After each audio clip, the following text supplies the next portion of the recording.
Aquaproof 7-in-1. High-performing waterproofing paint, Nippon Paint.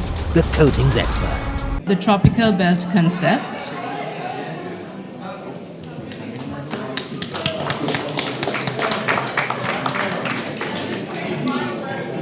And then the Carbon Net Zero 2050 Roadmap and Strategic Plan. And third, the National Policy on Climate Change of Sri Lanka.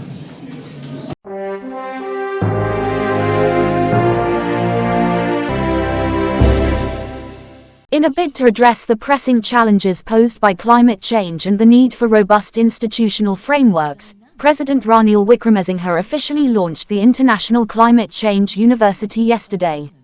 The president emphasized the necessity of institutional changes following the Paris Climate Agreement and highlighted the absence of alternative bodies to effectively tackle the ongoing climate crisis. One of the biggest questions over 30 years of UNFCCC is how can the developing countries augment? I will not deal with all the details of the Tropical Belt Initiative. I think the speakers before me had covered it. I just wanted to say a few words as to how the Tropical Belt Initiative came around. There's a big question mark as to whether target of 2030 for the peaking of global temperature would be met. It's a 50-50 chance. We talk of what we should do. So there's one big question mark there. Then secondly, the fact that we all talk of loss and damage, of countries certainly contributing trillions of dollars, the private sector coming in, and all we have to offer are a set of national plans, some excellent, some below expectation. Now let's take the reality. How do you expect to deal with this? Do you expect governments to give billions of dollars to us? In which country will the voters allow that? Why should the voters of UK, who are already hard-pressed, want to give money to Niger? Or for that, the voters of Finland give money to Sri Lanka? That is not going to happen. If at all they come in, it's because of self-interest. That is the key to all democratic politics. So we have to have a program that would appeal to all and everyone would benefit. Secondly, look at from our side. We gave national strategies and we have come up with national plans, including what we have done. But then they have uneven quality. How do you present it? So what we required was a multilateral initiative. Multilateral in the sense both countries from the tropics and outside would get together. An initiative which would involve government and the private sector. If you look at the $2-3 trillion that we need annually, bulk of it has to come from the private investments. That's the only way you can unlock the funds that are needed. So we looked at the tropical belt because tropical belt, as you know, is really the key to global warming. How do we safeguard the tropical belt? How do we strengthen the tropical belt? There are forests to be invested, there are swamps, there are mangroves. So let's invest it, make it commercial investment, make use of the energy potential, make it one big initiative where you have a plan, you turn it out. Even the initiative itself is not one single country, but it will be looked at by the different agencies, and you have a tropical belt initiative and see how much of it can be open for commercial investment. What is left over is the issue of how do you raise the funding.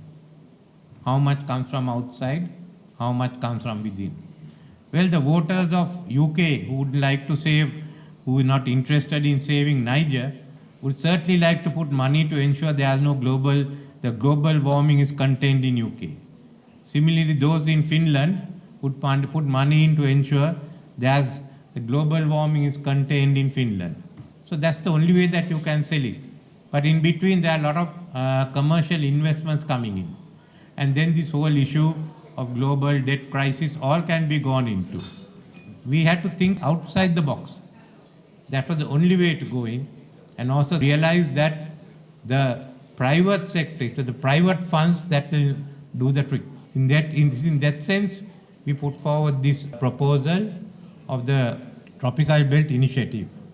Together with that, the Indian Ocean Rim Association, of which Sri Lanka is chairman now, is working on the Indian Ocean, the blue economy, to ensure there is a sustainable, we have a sustainable Indian Ocean. The ocean's capacity to absorb carbon is much higher than land. So if you combine them together, you will have the world's largest global sink for carbon sequestration. Now let's develop that. Then look at what are the other schemes that can come. What can you have for the polar caps? So this is the concept which we've been talking with. I've discussed that obviously with President Rashid. We are having a meal and talking over it. We've talked to President Ruto, who's interested in it. I've discussed it with President Lula, who is at the moment discussing with Indonesia, and he'll be talking about the 3 river basins that could be combined.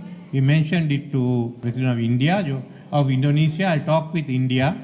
So we've since there is interest, we talked to President Macron. Since there is interest, the first step is to establish a panel of experts to report on it.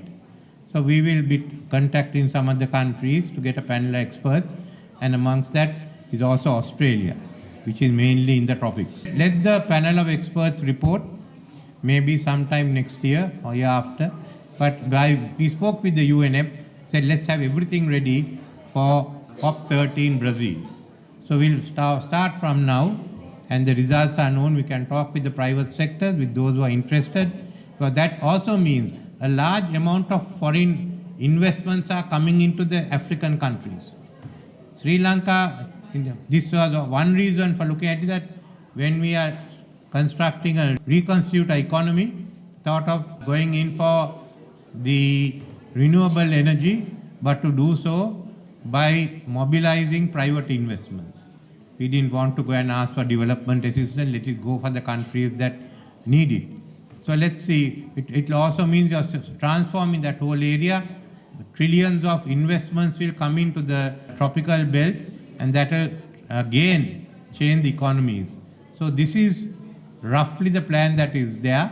We will be establishing the panel, speaking to the countries. But backing this up is already another concept, the International Climate Change University.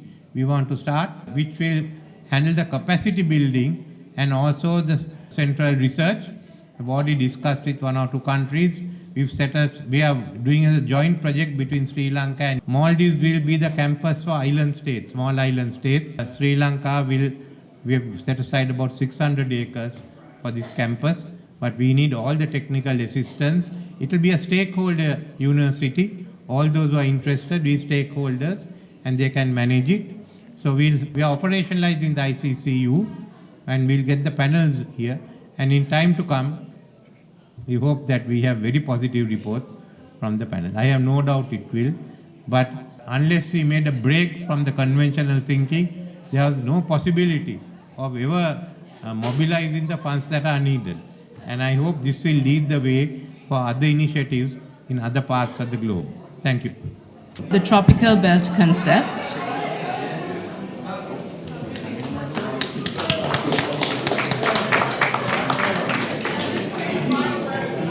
And then the Carbon Net Zero 2050 Roadmap and Strategic Plan. And third, the National Policy on Climate Change of Sri Lanka. For more latest news, subscribe to FTTV.